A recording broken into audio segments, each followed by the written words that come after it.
ஒத்த கால நிக்கிறீங்க. ஓட்டு கேட்க வந்தோம். தமிழ் தமிழ் மேடைக்கு மேடை பேசிட்டு தமிழுக்கு என்னங்க செஞ்சீங்க? செயல தலைவர் எங்க மோடி ஐயா திருக்குறளை 100 மொழியில மொழிபெயர்க்க சொல்லிருக்காரு. ஆசில தமிழ் சங்கம் நடத்தி இருக்கிறாரு. எந்த நாட்டுக்கு போனாலும் தமிழ் மொழியின் சிறப்பை பத்தி பேசுறாரு. தமிழ் மொழிக்கு ஆய்வு மையம் திறந்திருக்கிறாரு. சென்ட்ரல் கவர்மெண்ட் எக்ஸாம தமிழ் மொழியில கொண்டு வந்திருக்கிறாரு. நீங்க ஒத்த கால நின்னு கேட்டாலும் எங்க ஓட்டு மோடி ஐயாக்கு. கோவையில் பிரச்சாரம் செய்த ராகுல் காந்தி தப்பி தவறி கூட பார்டர் தாண்டிராதீங்க சார். கொங்கு பகுதியில் குறைந்தபட்சம் டெபாசிட்டாவது தேர வேண்டும் என்ற நோக்கத்தில் கடைசி கட்ட முயற்சியாக ராகுல் காந்தியை களமிறக்கி கொண்டிருக்கிறது திமுக. அதுவும் கோவையில் வைத்து அந்த ஒரு பிரச்சாரத்தை செய்தால்தான் கொஞ்சமாவது நம்ம பக்கம் வாக்கு திரும்பும். அதை வைத்து அண்ணாமலைக்கு எதிராக டெபாசிட்டை தேற்றி விடலாம் என்று கணக்கு போட்டது திமுக. தமிழக திமுக ஆதரவு ஊடகங்களை கவனித்து பாருங்கள்.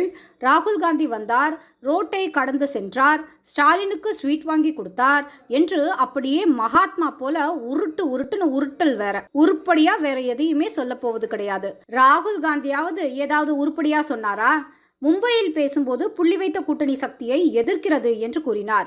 அந்த மாதிரி எதையாவது சர்ச்சையாக பேசி இருப்பதையும் இல்லாமல் செய்து விடாதீர்கள் என்று அட்வைஸ் கொடுத்திருப்பாங்க போல. தன்னால் பெரிதாக எதுவும் அலற்றிக் கொள்ளாமல் இங்கே ஸ்டாலினும் திருமாவளவனும் பேசிக் கொண்டிருக்கும் வாட்ஸ்அப் ஃபார்வர்ட் மெசேஜ்களை பேசிவிட்டு சென்றார். அவர் கோவையில் இருக்கும் வரை கொஞ்சம் எதிர்க்கட்சிகளுக்கு பயம் இருக்கத்தான் செய்தது.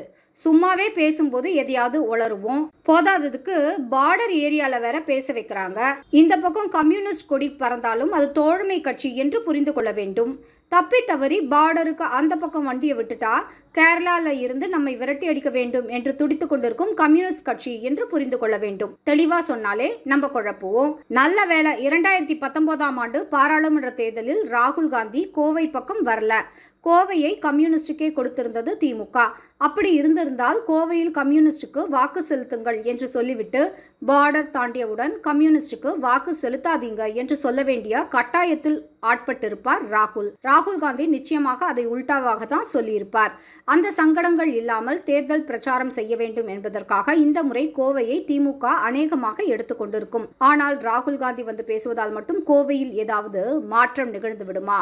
அண்ணாமலை அடுத்த 500 நாட்களுக்கு கோவையை உலகமே திரும்பி பார்க்கும் வண்ணம் மாற்றி காட்ட வேண்டும் என்று ஜெட் வேகத்துல பறந்துட்டு இருக்காரு. இவர்கள் என்னடானா இன்னும் மோடி ஜெயித்து விட்டால் தேர்தல் நடக்காது, ஜனநாயகம் இருக்காது என்று வாட்ஸ்அப் புரளிகளை மேடையில் பேசி திரிந்து அலையறாங்க. ஸ்டாலினே வந்தாலும் அண்ணாமலையின் வெற்றியை தடுக்க முடியாது என்று கூறியிருந்தோம். கள நிலவரத்தை உணர்ந்து கொண்ட ஸ்டாலின் தான் வந்தாலும் அண்ணாமலையின் வெற்றியை தடுக்க முடியாது என்பதை புரிந்து கொண்டு ராகுல் காந்தியை துணக்கு கூட்டிட்டு வந்திருக்காரு. ஆனால் ராகுல் காந்தியே வந்தாலும் அண்ணாமலையின் வெற்றியை தடுக்க முடியாது என்பதுதான் கள உண்மை நிதர்சனம். இம்முறை 400 ஜூன் 4 400 தாமரைக்கு வாக்களியுங்கள், பாஜகவை வெற்றி பெறச் செய்யுங்கள்.